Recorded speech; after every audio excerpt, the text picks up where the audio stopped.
All right, so now let's get out of the SEC and talk Big Ten football. So the Big Ten, we start in the East with the big dogs, the Ohio State Buckeyes and Ryan Day. Boy, Ryan Day is not happy because Ryan Day lost to Michigan. And so the first thing Ryan Day did was hire the best defensive coordinator in college football from Oklahoma State, Jim Knowles, and said, enough of this. I can't lose to Michigan once. So you know that they're going to be looking for revenge there. They have their quarterback, C.J. Stroud, who will most likely be the first quarterback in the draft. It's going to be between Stroud and, of course, Alabama and Young. Most likely those two guys battling it out for the first quarterback. Travion Henderson, maybe the best running back in all of college football. The receiver, what a performance in the Rose Bowl.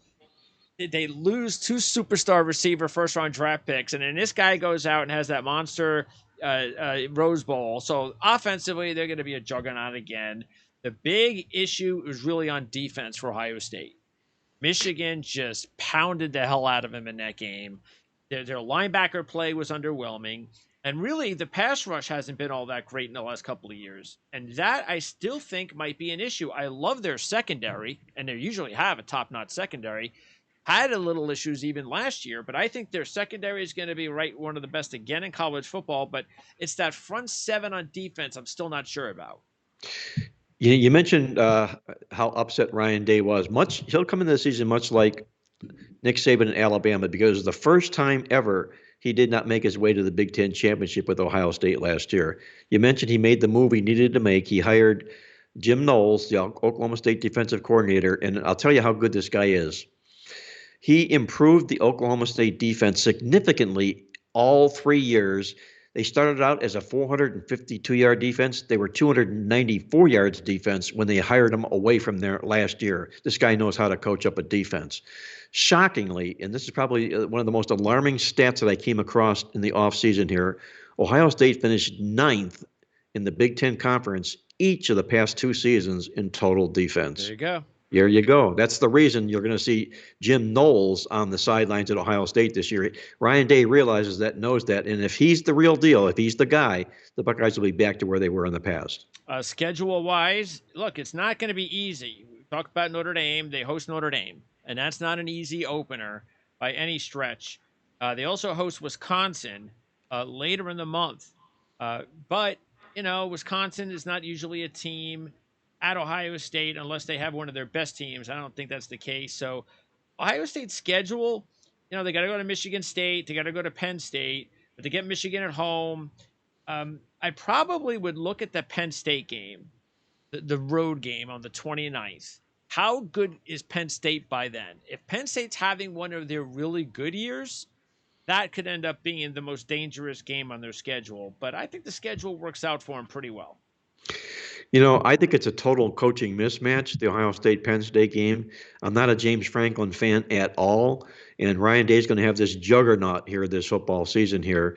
I know, it'll be a purported another whiteout for Penn State, and everybody's going to read about that and do all those things.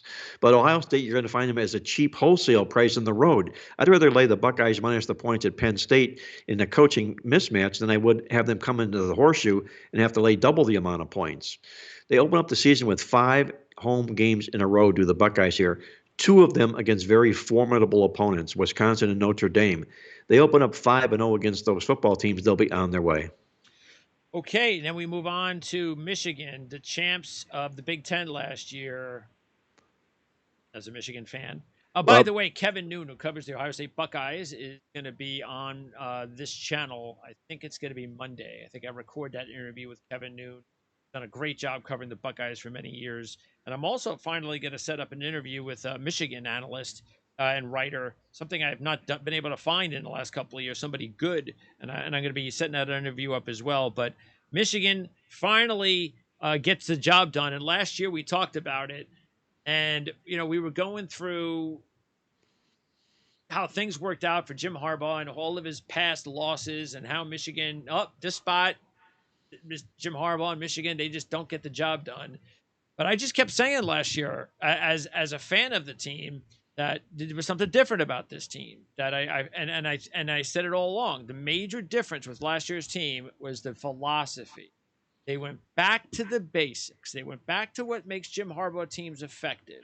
They played power, smash mouth football, and they had his best offensive line he's had there. That used to be that got him success, especially at Stanford, and what's going to keep success rolling at Michigan. The big question with Michigan is going to be the quarterback position. McNamara was a nice find. He's a very like Brian Greasy type of quarterback. But J.J. McCarthy, that's the difference maker. That's the kid that has more talent than McNamara. I think McNamara starts the season.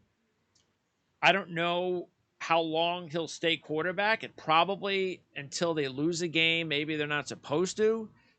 And if as long as McCarthy's healthy, I think they're going to give McCarthy a chance to start. If that happens, and if he does, he may not lose the job again. I just think McCarthy may not be this year. Maybe next year is the year for McCarthy. But I think Michigan has a much better chance to compete for a national championship if J. McCarthy is their quarterback. I make Michigan like Georgia in the Southeast Conference, Greg, this football season, in the fact that they were devastated with losses on the defense in the National Football League draft. 7 starters were drafted by the National Football League in the offseason here. That's really, really difficult to have to replace in Including one. Hutchinson. Led by Hutchinson, exactly, who might be the rookie of the year. He may not be the best player in the draft when it's all said and done. But now you've suddenly got 7 starters that are gone from that defense that improved mightily last year, over 100 yards a game last year. And the coordinator. And the coordinator on top of it. 100 yards a game, 18 points a game. It was all about the defense for Michigan. The old theory, pound the ball on the ground and stop the run. They did just that. 5.2 yards a carry last year was that football team. Like you said, the old style smash mouth football. But they're going to have to play the defense this football season if they want to succeed. Yeah, I totally agree. Offensively, I think they're going to have the opportunity to be even more explosive this year, especially if McCarthy gets in the action, because Blake Corum is not only going to be taking over more of a full-time role, but I am a big fan of Donovan Edwards. Keep that name in their head. Donovan Edwards is going to be a star at running back. He's a great receiver out of the backfield, a tremendous athlete. Corum's really good too. So I think Edwards and Corum, that's going to be dynamic. They get Ronnie Bell back.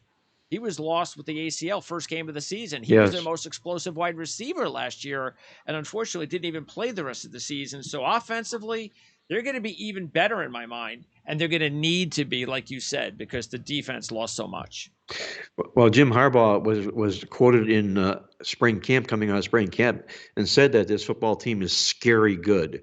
So, he's as confident about this football team now than he was, maybe even more than last year. So we'll see whether or not they've got the moxie to do just that. But, they're going to catch a very, very angry Ohio State team at the Horseshoe this year. Yeah. Michigan State will stay in the state, and Mel Tucker has done a nice job there. He's done some wonders through transfers and recruiting, but especially transfers. So he's done a really nice job changing the culture there immediately. D'Antonio was a nice coach, more of a defensive coach, and they won games. But Tucker, they've kind of really gone. Last year was such a huge turnaround, winning 11 games, and it was a Kenneth Walker. It was kind of a different feel, and they had an exciting young quarterback and Peyton Thorne. So Walker's gone. But I think the running back situation should still be solid. They bring in some more transfers. But Peyton Thorne is just another year advanced. So I think that's going to be a big deal. Jaden Reed's back at receiver. They've got a lot of good players coming back on defense as well. The defense actually might be better than they were last year. I just don't know whether or not I'm going to be intrigued, because you lose that explosiveness of Kenneth Walker. He was so good that I just don't know whether or not that's going to hurt them so much that when they take on the big teams, they're just not going to have enough, because they got to go to Michigan, they got to go to Penn State, they got to go to Washington earlier in the year, and they also have to host Ohio State and Wisconsin. So they got a tough schedule. The defense had better be better than they were last year, because they weren't very good last year. In fact, this is the football team that I think drops and plummets the most this year in the Big Ten. Yes, I do. And, I can make a simple case and just put tape over the name of Michigan State. What helped them most last year was having Kenneth Walker in that backfield. He kept the defenses honest. He's not there. But what happened mostly to this football team last year is they go from 2 wins to 11 wins, despite the fact that they allowed more yards than they gained on the season. You can't do that. You can't be an 11-win football team and allow 442 yards a game. Ridiculous. That's going to catch up with this football team this year. I am not sold completely on Mel Tucker here. And one reason he's going to host Ohio State in the October 8th. You can rest assured that when Ohio State goes in there, they're going to want Ryan Day is going to want Mel Tucker's hide more than anything because Mel Tucker signed an extension that made him the highest paid coach in the Big Ten Conference.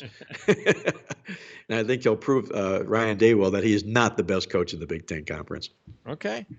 Penn State. And yeah, like I said, I think you never know if they're going to have that year.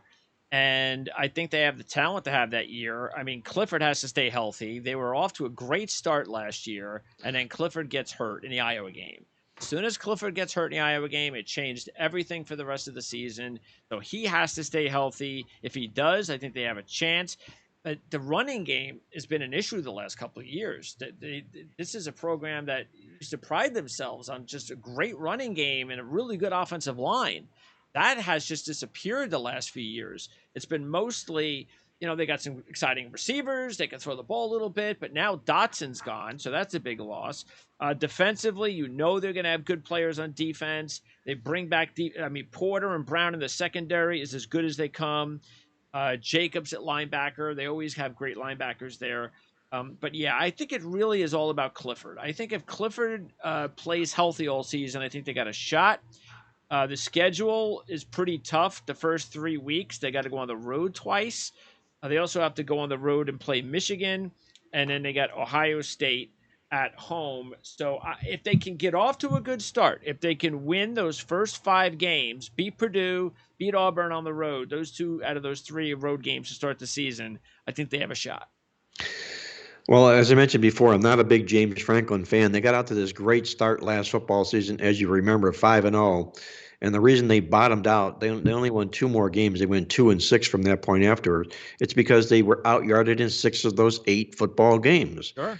They were just pushed around the field, and you can't do that when you're a 5-0 football team residing inside the Big Ten, and I think that's coaching with this football team here. I'm not high at all on this football team this year as well. Their defense is soft. It was soft last year, and they don't bring back a lot of experience that way defensively for this team. I think what benefits them the most this year, if you look at their schedule, they have no back-to-back road games. That's usually beneficial for football teams that are sort of on the mediocre bubble. It usually determines whether they'll have a good season or a bad season. It'll probably benefit Penn State that way this year. But I think in big football games, you'll find them choking like they usually have in the past. All right. And then rounding out the division, you have Maryland, you have Indiana, and you have Rutgers. Maryland is going to be the intriguing team. Loxley is an elite recruiter, and he's kept a lot of those kids in that area at home, which has been a big deal. He's got, Taglio, what's his name's brother? Tagovailoa? Yeah, his brother, Talia, has Raheem Jarrett, Jacob Copeland, the transfer from Florida, and Dante Demas, who's coming back from injury. I mean, he's got like 3 of the best receivers on one team in all of college football. That is not an overstatement. So they're going to be very dangerous in the passing game. I don't think they have enough, though, coming back defensively. But they're going to be an exciting team. As far as Indiana, where's the real Indiana? They had big-time problems last year. Tom Allen has done a nice job. But when they became the hunted, things changed. And they also had major quarterback issues. So I don't know where Indiana is. They're going to be better than they were last year because they were just really bad. And Rutgers, Greg Schiano, I have no problem believing that, as a Rutgers guy, I have no problem believing that he's going to rebuild the program like he did the first time. But just like the first time, it's just going to take some time. And the next step for Rutgers is getting that kid Gavin Wimsatt, the quarterback, under center. As soon as they do that, and he proves that he could start every week, that's when Rutgers fans can start getting excited about the future. But I think Maryland is the team to look out for out of those 3. Well, they've got potential. There's no question. Tagovailoa, as you mentioned here, he'll be among the top quarterbacks in college football this year. If for no other reason, they might have the best wide receiving core in the Big Ten. That's a big factor here. A little bit like Virginia and Armstrong, who could throw the football all day long and pass for 450 yards a game. Yeah. You might see something similar out of Tagovailoa that way this year. They bring in Jacob Copeland from Florida, another wide receiver, to add to the mix here with their top three receivers back from last year. So they'll be offensively capable, this football team.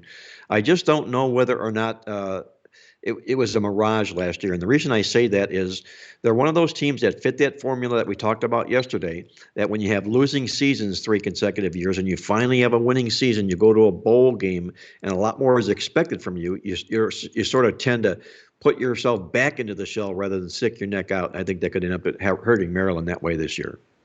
And then in the West, the Wisconsin. And by the way, this division is going to change in a few years. And as a Rutgers fan, I'm happy to know that when they start bringing in USC and UCLA and so forth, no more divisions. So I'm happy about that. But for now, we have a division, and this is always the other division in the Big Ten. Wisconsin has been taking advantage of this division for some time now, and they should probably do it again. They're going to be one of the top teams. Look, this is about Graham Mertz. Will he finally prove to everybody that he's the big recruit that they were thinking they were getting a couple of years ago? Some people believe that he's going to turn around. He's going to be that guy. I got to see it because I don't see anything there. I see a kid that just seems to have mental issues when he's playing the game. He's talented, but I don't know. I just don't know. So we know he's got a great running back tandem, as they always do at Wisconsin. Braylon Allen is another in the line of great running backs. You know they're going to run. They're going to run the football because of that offensive line.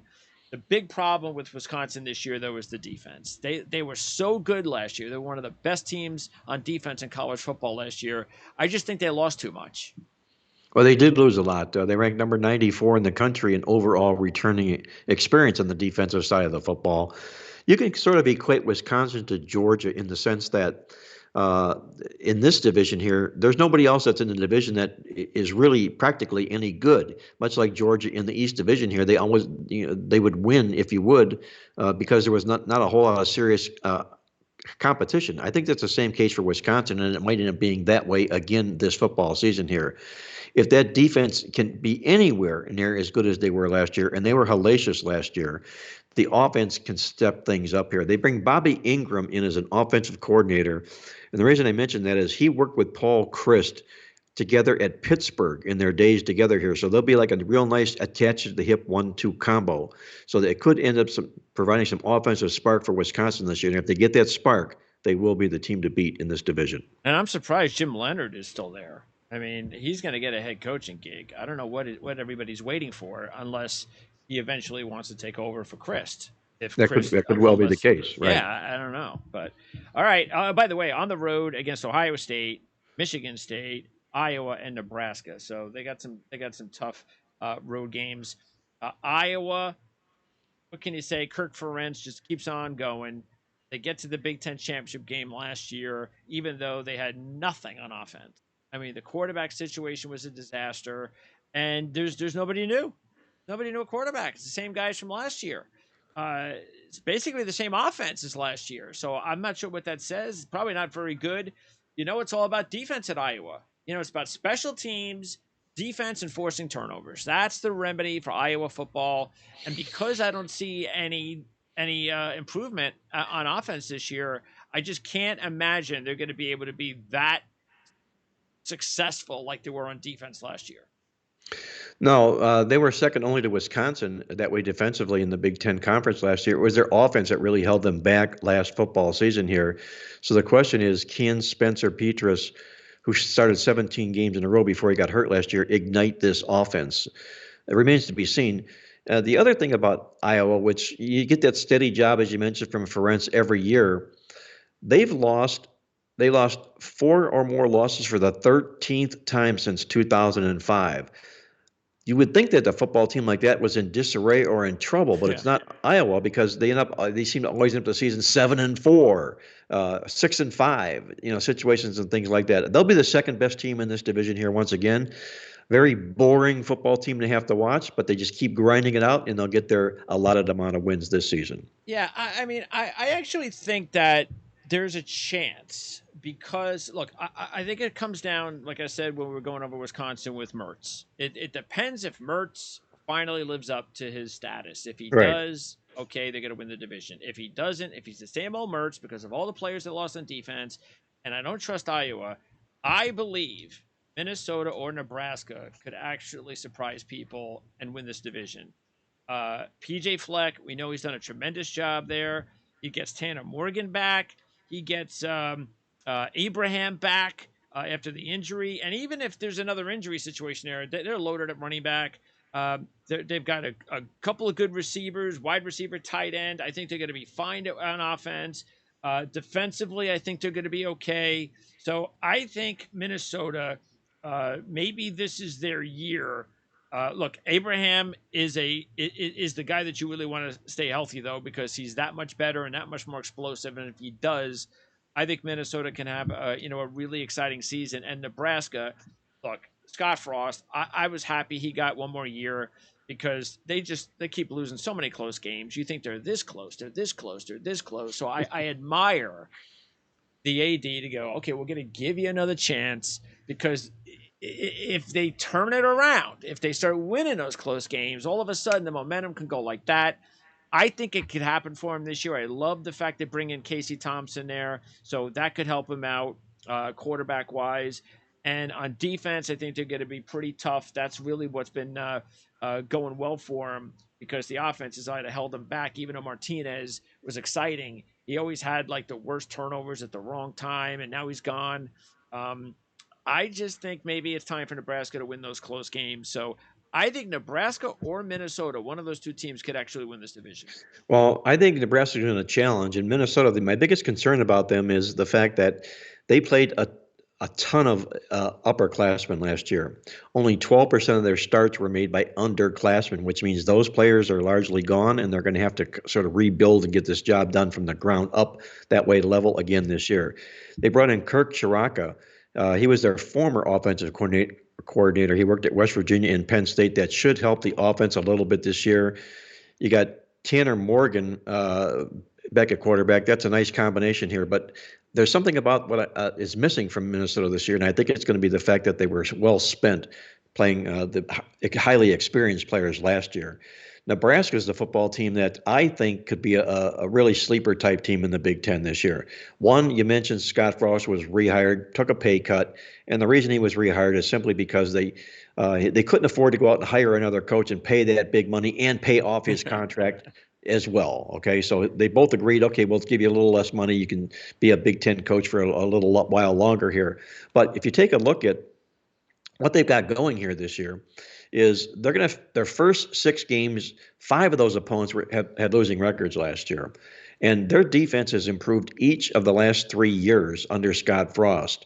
You mentioned Casey Thompson comes in here. I think he'll be a big, big boost to this offense for this program here this year. I think they've got the makings here to be the surprise team in this side of the division here, and I think they'll challenge Wisconsin for the division. Yeah, like you said, that schedule is one of the really major reasons why I think Nebraska has a shot. Yes.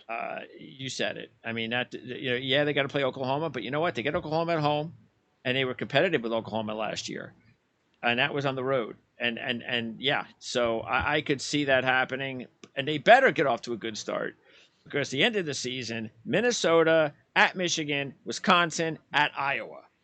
So you better have your bowl situations secured by then. Absolutely. That's what they have to do. Key critical. Nebraska gets out to a good start by the middle of October. If they're not sitting with 2 losses in the season here, they could be in trouble. If they have a good start to this football season here, they could be the new kid in the block inside this division. And then to round out, you got Purdue, Northwestern, and Illinois. Great job by Jeff Brom at Purdue. They had the big win over Michigan State last year when they were undefeated, and Purdue always does this. Purdue always pulls off those big upsets, and so that was nice. They get Aiden O'Connell back. He had a nice season, so he'll have another good year. I just think that there's just going to be okay. They're going to go to another bowl. They're going to be okay. They got the senior quarterback. I think they're going to be fine. But they're not going to be any, I don't think they're going to be one of those teams like Nebraska or Minnesota. With Northwestern and Illinois, first of all, with Northwestern, with Pat Fitzgerald, it's like, okay, he had a losing year, so he's definitely going to have a winning year, right? And that's Pat Fitzgerald. But I just got no idea what to expect. Helinski is a quarterback. Hull is a nice running back. I just don't know if it's whether it's time now for Pat Fitzgerald to have decided to take one of those NFL jobs. But we'll see. Maybe he's got some more tricks under his sleeve, and they're going to have another good year, and nobody's anticipating it. But Illinois really intrigues me with Brett Bielema. They were a lot better last year than people thought. They have an exciting running back in Chase Brown. Tommy DeVito could be interesting at quarterback because I'm not so sure. I just think he might have been a terrible fit for Dino Babers' offense. So maybe DeVito, because their quarterback play was terrible last year. So if DeVito can give him some good quarterback play, that could be a big difference. And I think Illinois may be bowl bound this year because they were pretty close last year. So a lot's going to depend on this whole division. Is just underwhelming, like you said. And again, I even think Wisconsin could be a little underwhelming this year. So this whole division could just be topsy-turvy. It's up for grabs. There's no question about the division. You talked about Purdue. I think they had a much better year on the field than even the 9 wins that they showed. They win the big bowl game at the end of the season here. A big bowl win. They were a big touchdown underdog against Tennessee in the Music City Bowl. They were banged up, shorthanded, and injured and still won the football game. That brings back a lot of confidence for a team like this. Now, they're going to lose their best receiver, David Bell. He's with the Cleveland Browns right now, and he's going to make a mark in the National Football League. They're ecstatic about him in Cleveland. But Jeff Brom hardly gets out-coached in too many football games. He'll be another 7, 8, 9 win type football team this year. I believe that for sure. You mentioned Pat Fitzgerald at Northwestern here. They've fallen on hard times here of late. A little bit unusual because if it wasn't Wisconsin winning that division, it was Northwestern. And right now, that's not been the case. At least last year, they've had 3-win seasons, 2 of the last 3 football seasons here. They've got to absolutely get this thing turned around here. It was their defense that really let them down last year. They've slipped 90 yards a game. So if he can shore up the defense here, he can at least get this team close back to 500 level here. And you mentioned that you like Illinois this football season here. I'm not a big Brett Bielema fan. I wasn't when he was at Wisconsin. I wasn't when he was at Arkansas. And I'm not here as well. I think the welcome mat is going to be worn out by him sooner than later at Illinois. He's been there last year, wins 5 football games. It was an improvement over the 2 that he'd won the year before. But where was the defense or the offense last year? My goodness, 327 yards a game. That doesn't cut it in the Big Ten Conference here this year. And as far as returning production goes, they rank at the very near bottom of all of college football this year, 122nd in the country. So there's not a lot of experience here that way this year as well. So maybe I'm wrong on Brett Bielema. I was wrong on Mario Cristobal. Maybe I might be wrong on Brett Bielema. But this is an Illinois football team that I'm not going to worry about having a step in front of this year.